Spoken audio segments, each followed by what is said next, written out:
Good day everyone, and welcome to Lore of the Cards, the series that looks to uncover the lore hidden within your Hearthstone deck.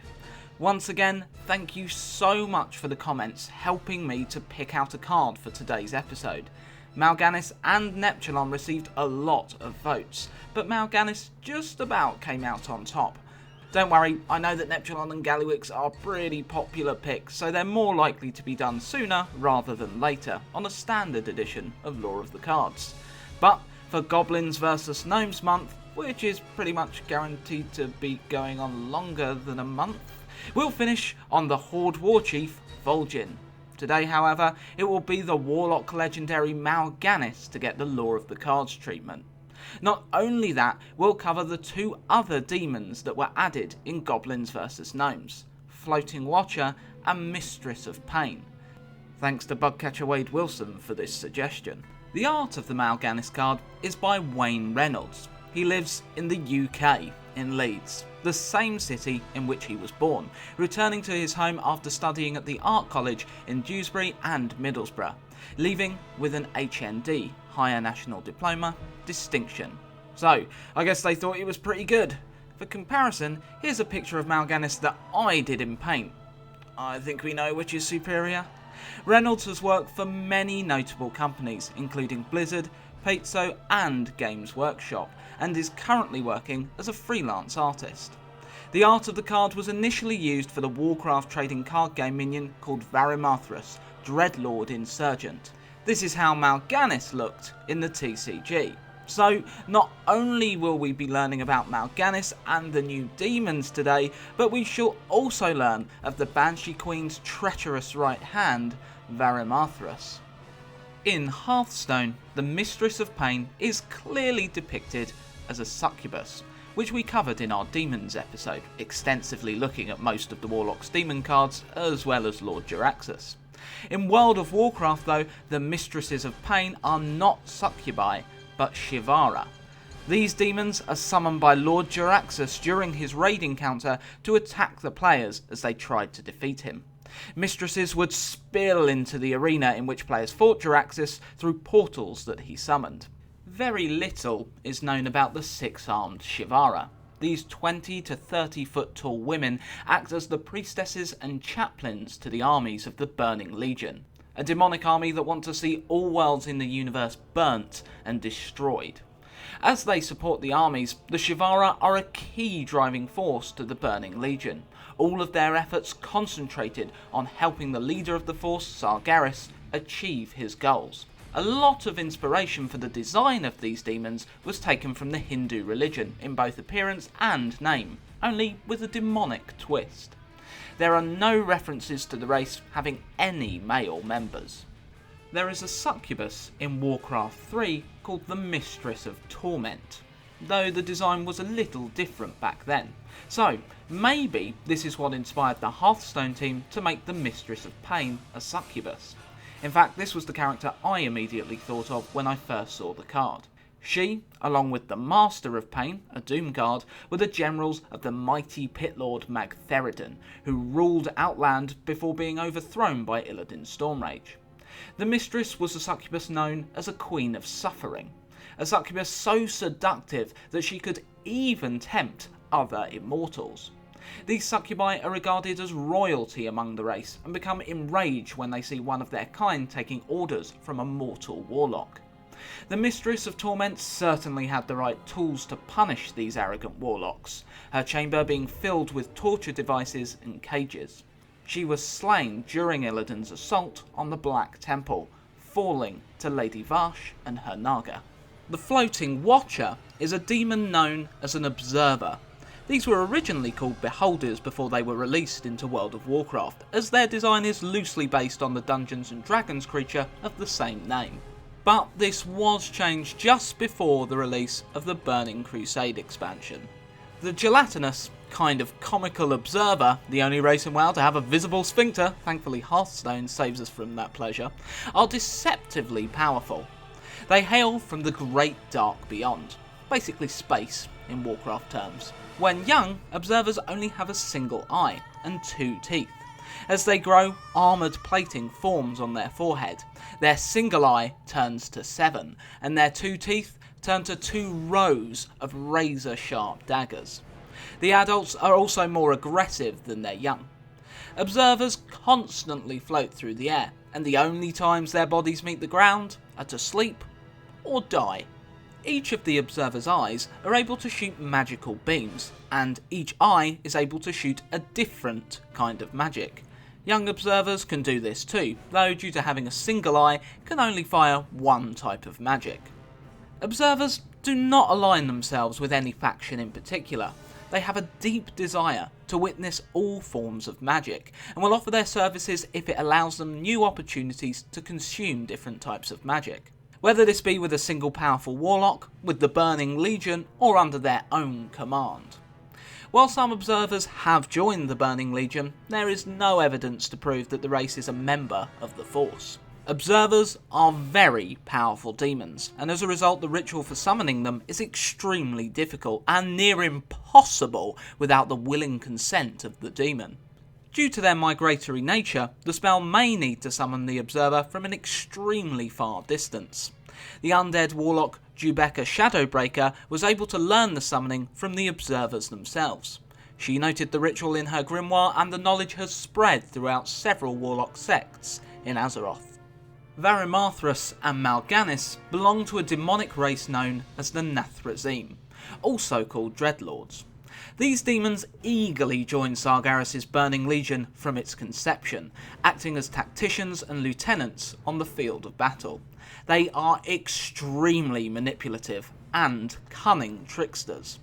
The Dreadlord Balnazar, for example, was able to command the Scarlet Crusade for many years without them knowing. The Crusade are a group of zealots vehemently against the undead and any form of demonic corruption, yet they were easily tricked by Balnazar, who played off their devotion to the Holy Light to bend the organisation to his will. The Nathrezim are one of the most powerful demonic races within the Legion, possessing both great physical power and an almost unrivalled magical prowess. While several races such as the Eredar were turned demonic by the Legion, the Nathrezim have been demonic since before its birth. They would have fought Sargeras before he was corrupted, so can in part be blamed for the Titan's corruption. Their demonic magics drain the life from their victims, and the Dreadlords are known to consume souls. Their penchant for operating from the shadows rather than attacking an enemy head-on has made them the perfect henchmen for the Burning Legion commander Kil'Jaeden the Deceiver. After their defeat at the hands of the Alliance of Azeroth, the Horde's Ner'zhul opened many portals to different worlds from his homeworld of Draenor. The purpose of this was to find new worlds for the Orcs to conquer, feeding the bloodlust that they had been cursed with since their corruption at the hands of the Burning Legion. A corruption that Kil'Jaeden had orchestrated by deceiving Ner'zhul and his people into warring with the race called the Draenei. The chaotic magics Ner'zhul had summoned ended up tearing the world of Draenor apart, becoming the world that is now known as Outland. Before he could be consumed by this destruction, Ner'zhul passed through one of the portals he had created. At the end of it, he was met by Kil'Jaeden. Not only had Ner'zhul tried to defy Kil'Jaeden after realising he had been manipulated by the Demon Lord, but the Orcs had failed to weaken Azeroth to allow the Burning Legion to invade. Sargeras had possessed the powerful magician Medivh, and it had been he who summoned the Orcs from Draenor to Azeroth for this purpose. Having failed him and stood up to him, Kil'Jaeden had lost his patience with Ner'zhul. The demon tore his body asunder, but was not done there. He retained Ner'zhul's spirit and further tortured his corporeal form. Not even death could save Ner'zhul from Kil'Jaeden's wrath. The demon then created a being from Ner'zhul's tortured soul to succeed where the Orcs had failed. His soul was placed into a suit of demon-forged armour. The headpiece was called the Helm of Domination. The chest was dubbed the Plate of the Damned, and this new being was imprisoned in a giant block of ice in the continent of Northrend that would be called the Frozen Throne, along with the Runeblade Frostmourne. While unable to move, Ner'zhul was given a huge power, domination over the dead, and came to be known as the Lich King. Kil'Jaeden was no fool, and knew that Ner'zhul would not be a loyal subject. After all, he hadn't before. As insurance, Kil'Jaeden instated a group of his most powerful Nathrezim to act as the Lich King's jailers. This group, including Mal'Ganis and Varimathrus, was led by the devious Tychondrius. Under their watchful gaze, the Lich King conquered the Nerubians of Northrend and prepared to invade the human kingdom of Lordearon, located in the Eastern Kingdoms. With help from his loyal subject Kel'Thuzad, the Lich King was able to spread his plague of undeath throughout the kingdom of Lordearon, turning once loyal subjects of the kingdom into undead puppets of the Lich King, a force that Kel'Thuzad would call the Scourge. The Lich King desired a champion for his force, which Mal'Ganis was more than glad to aid his prisoner in retrieving. The Lich King chose Arthas Menethil, Prince of Lordearon, to be his champion, and pushed Frostmourne from his icy prison to later be wielded by Arthas. Arthas was hit hard by the plague of undeath, feeling powerless to save his subjects from this seemingly unrelenting force. While infecting the small town of Brill with the plague, Kel'Thuzad was discovered by Arthas and Jaina Proudmoore. Kel'Thuzad claimed he worked for Mal'Ganis, despite the Lich King ruling the Scourge, and the Dreadlord became the subject of Arthas's rage. Kel'Thuzad said Mal'Ganis could be found at the city of Stratholme. Not only had Kel'Thuzad infected Brill, but he managed to infect the grain produced at Anderhol, where the plague of undeath could be distributed all over that region of Lordearon. Upon consumption of the grain, humans would turn to undead. After hunting down and killing Kel'Thuzad, Arthas, along with Jaina and Uther, made their way to Stratholme, where Mal'Ganis presented the prince with a terrible choice.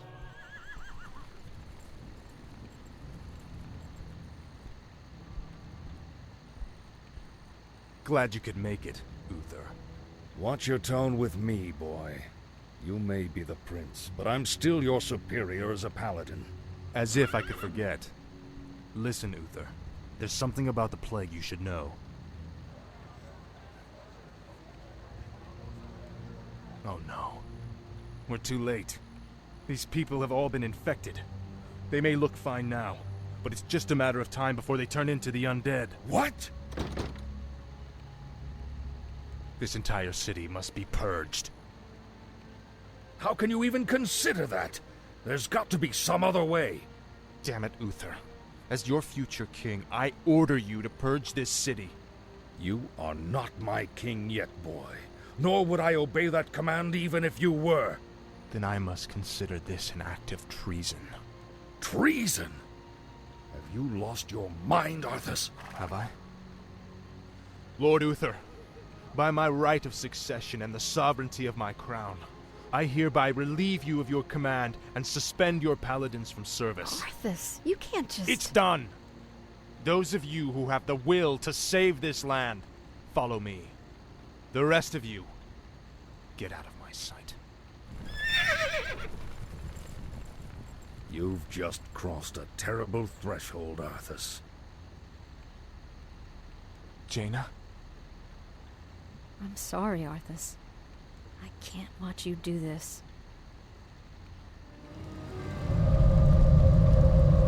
I've been waiting for you, young prince. I am Mal'Ganis.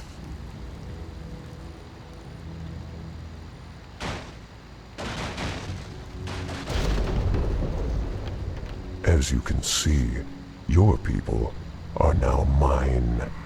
I will now turn this city household by household until the flame of life has been snuffed out forever. I won't allow it, Mal'Ganis. Better that these people die by my hand than serve as your slaves in death. Arthas chose to kill the men, women and children of Stratholme. His pride injured, he was further mocked by Mal'Ganis, the Dreadlord heading to the continent of Northrend and not allowing Arthas his vengeance. The prince would stop at nothing to avenge his people, and he took his forces to Northrend. Arthas's obsession became clear when Uther was able to convince Arthas's father, King Terenas, to recall the prince's forces. Rather than return home, Arthas hired mercenaries to help him sink the ships, preventing his men from leaving. When the men found Arthas and the mercenaries at the final burning ship, Arthas blamed the trolls and ogres who had assisted him, betraying them and having them killed. If his men now wanted to survive Northrend, they had no choice but to defeat Mal'Ganis and the undead host under his command, a feat that should have been impossible. But Arthas was told of a sword that could be his people's salvation by his friend Muradin Bronzebeard, who he had met up with in Northrend. Muradin and his dwarves were seeking an artifact of great power before becoming stranded in Northrend: Frostmourne.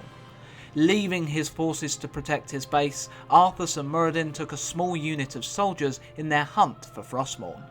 Defeating the sword's guardians, they found the Runeblade, but there was a foreboding prophecy upon Frostmourne's pedestal. Whomsoever takes up this blade shall wield power eternal. Just as the blade rends flesh, so must the power scar the spirit. Muradin pleaded with Arthas to leave the cursed blade alone, but Arthas had been consumed by his lust for vengeance against Mal'Ganis, an act that Arthas probably sincerely thought was his last chance to save his people. As Arthas went to take up the blade, the ice around it shattered, gravely wounding Muradin, who Arthas left for dead in the snow to lead his forces against Mal'Ganis' legion. With Frostmourne in hand, Arthas cut through the undead, razing their base to the ground, until only Mal'Ganis was left. So, you've taken up Frostmourne at the expense of your comrades' lives, just as the Dark Lord said you would. You're stronger than I thought. You waste your breath, Mal'Ganis. I heed only the voice of Frostmourne now. You hear the voice of the Dark Lord. He whispers to you through the blade you wield. What does he say, young human? What does the Dark Lord of the Dead tell you now? He tells me that the time for my vengeance has come. What? He can't possibly mean to... It is finished. The Lich King had betrayed his jailer, allowing Arthas to realise his revenge.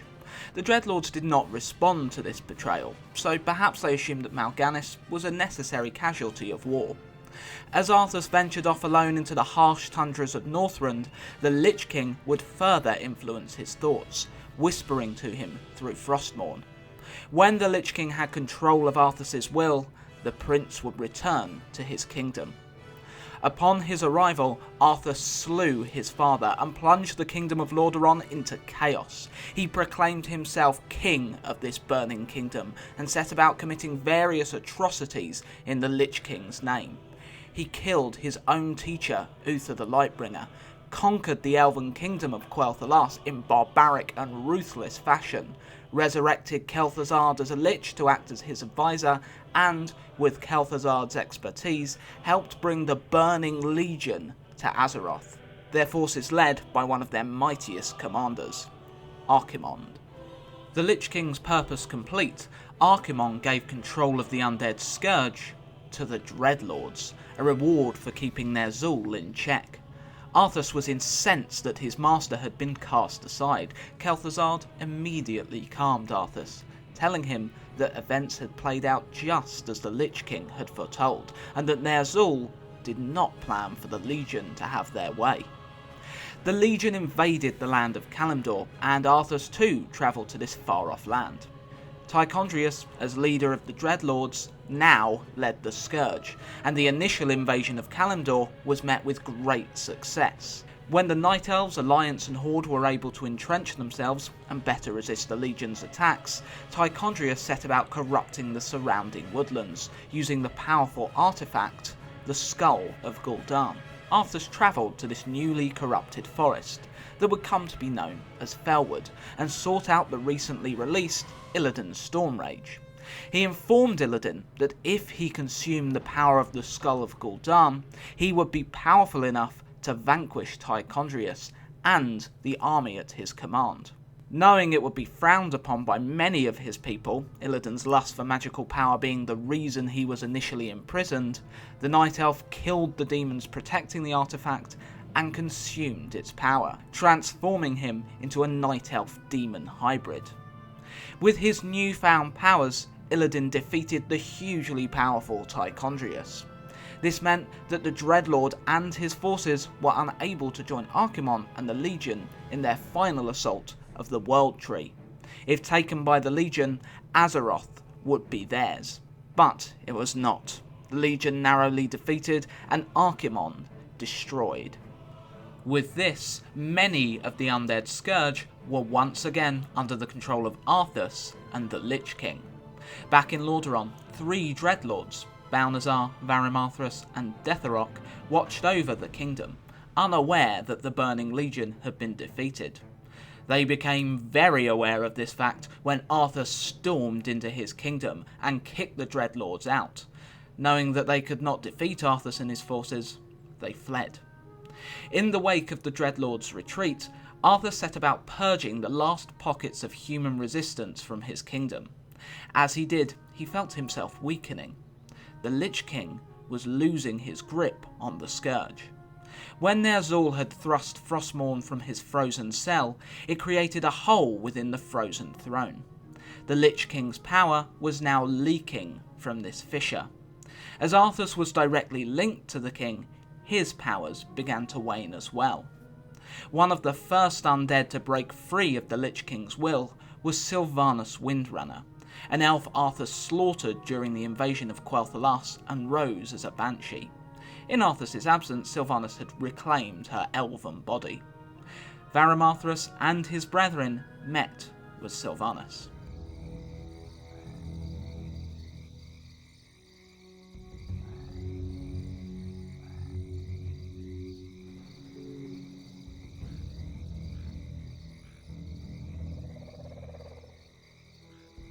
Lady Sylvanas, we are pleased that you came. How could I not? For some reason, I no longer hear the Lich King's voice in my head. My will is my own once again. You Dreadlords seem to know why. We've discovered that the Lich King is losing his power. As it wanes, so too does his ability to command undead such as you. And what of King Arthas? What about his powers? Though his Runeblade Frostmourne carries powerful enchantments, Arthas' own powers will fade in time. It is inevitable. You seek to overthrow him, and you want my help to do it. The Legion may be defeated, but we are the Nathrezim. We'll not let some upstart human get the best of us. Arthas must fall. The Lich Kel'Thuzad is far too loyal to betray his master. But you, on the other hand... Hate him. I have my own reasons for seeking vengeance. Arthas murdered my people and turned me into this monstrosity. I may take part in your bloody coup, but I will do so in my own way.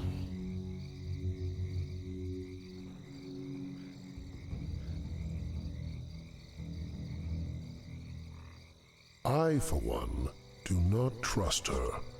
Her heart is still elven. She will never side with us. Don't be too hasty.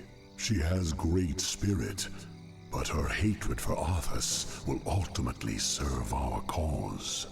Agreed. Well, if that's settled, let the festivities commence.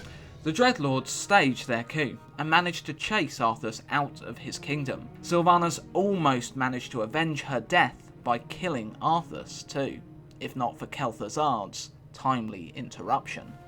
Once the dust had settled, Varimathrus approached Sylvanas and her now free-willed followers, and offered her a place in the Dreadlord's soon-to-be New World Order. Sylvanas refused, never wanting to be beholden to anyone else ever again.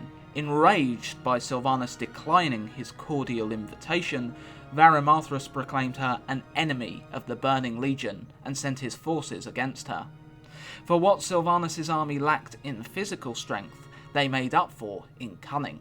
Her banshees possessed the strongest of Varimathrus' minions, and they were able to turn a dire situation into a victory. As Sylvanas was about to administer the fatal blow, Varimathrus begged for his life. He offered his formidable strength, knowledge of his brother's tactics and their base locations. Sylvanas agreed to let the demon live, but warned if he stepped out of line, his death would come swiftly.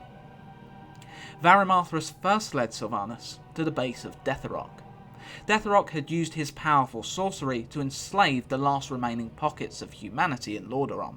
The forces led by General Garithos had their minds dominated by Deathrok. Garithos was a pompous human that believed that the other races of the Alliance were lesser to the humans. It was in fact due to his arrogance that many of the elves would leave the Alliance and later join the Horde. Sylvanas again, against the odds, concocted a plan to defeat Deathrok. Her smaller force had no chance against the combined forces of Deathrok and Garithos. So, under the cover of dark, while her enemies slept, Sylvanas led a strike force to cripple the two bases. The two commanders awoke to find their bases in disarray, and in the confusion, Sylvanas struck. In the chaos, Deathrok was slain, and Garithos and his men regained control of their senses. Seeing that he and Sylvanas had a common enemy in the Nathrezim, he agreed to join her and Varimathrus. Varimathrus then led Sylvanas' ever-growing forces to the final Dreadlord, Balnazzar, who had made the ruins of the city of Lordearon his base. Sylvanas' forces pincered Balnazzar, her and Varimathrus attacking from one side and Garithos attacking from the other. Balnazzar staged an impressive resistance, but was overwhelmed by the two forces. Rather than kill Balnazzar herself, Sylvanas told Varimathrus to commit the murder. It's over, Balnazzar. Varimathrus. Yes, my lady. Kill him. But it is forbidden for one of the Nathrezim to kill another. My defection was one thing, but this... I require one last test of your loyalty, Dreadlord. Do it. You wouldn't dare. His loyalty proven, Varimathrus became Sylvanas' right hand. She rewarded the Dreadlord by letting him kill the arrogant Garithos shortly after dispatching his fellow Dreadlord. Sylvanas and her people, who would come to call themselves the Forsaken, took up residence in the city of Lordearon's sewers, and it would become the Forsaken capital, the Undercity. Varimathrus proved to be invaluable to Sylvanas as her major domo. Varimathrus worked tirelessly to protect the Undercity from outside threats, and during World of Warcraft instructed members of the Horde to dispatch the Scarlet Crusade, who threatened the security of the Undercity. As a Horde player, I found it especially cool to walk into Sylvanas' throne room and see the towering demon, giving just a hint as to how powerful the diminutive, when compared to Varimathrus, Sylvanas was. Sadly, this changed in the Warcraft expansion, Wrath of the Lich King. Turns out that the Nathrezim are extremely hard to kill. Varimathrus had not killed Balnazzar. Balnazzar was in fact now leading the Scarlet Crusade, and Varimathrus was in constant contact with his brother, plotting Sylvanas' fall. When Nathrezim die in our world, they return to their home in the Twisting Nether, a kind of interdimensional web that holds all dimensions together, where demons reside. It would appear the reason Tichondrius stayed dead is because he was killed by Illidan, a being with huge demonic power. As the Alliance and the Horde attacked the back of the Lich King's fortress in Northrend, who by this time had bound with Arthas, Varimathrus staged his rebellion against Sylvanas. His accomplice, Putress, sabotaged the attack on the fortress, killing many Alliance and Horde. Within the Undercity, Varimathrus had won the loyalty of many of the Forsaken and staged a rebellion which meant that Sylvanas had to flee her capital. Varimathrus began to summon an unknown master within the throne room of the Undercity, but was interrupted when Thrall and Sylvanas were able to breach his defences. Berated by his unseen master, Varimathrus himself entered the fray, but was defeated. When his brother Balnazar was defeated yet again, it is heavily hinted that Varimathrus, Balnazar and Deathrok are plotting within the Twisting Nether, none of the three Dreadlords actually being killed. Remember I said the Nathrezim were hard to kill? During the Wrath of the Lich King expansion, players were reintroduced to an old friend from Warcraft 3. Mal'Ganis. The Dreadlord, like his colleague Balnazar, was in control of a Scarlet Crusade faction that had travelled to Northrend to fight the Lich King, the Scarlet Onslaught. Mal'Ganis looked to get revenge upon the Lich King and kill all who stood in his way. However, his group attracted unwanted attention from the Alliance and Horde, and Mal'Ganis was defeated yet again, presumably returning once again to the Twisting Nether. In Wrath of the Lich King, players were also able to relive the events of the Culling of Stratholme as a dungeon, with Mal'Ganis as the final encounter. So, there you have it. The Warlock legendary Mal'Ganis actually has the tale of two key Dreadlords tied within the card. If you have enjoyed this video, a like, share and a subscribe would be hugely appreciated. Tell your friends, that'd be pretty sweet too. And if you like the art, you can find the artists in the description below. Next time, we'll be looking at Vol'Jin. I'm going away on the 18th of January for 10 days. I'm visiting my girlfriend of 5 years in America. What I'd rather do is release quality content rather than rush Vol'Jin out of the door. So this episode won't be till after that. Sorry for any disappointment caused. Until next time guys, happy Hearthstoning, and I'll see you next time for more Lore of the Cards. Hope Goblins Vs Gnomes has been and will be a great expansion for you all.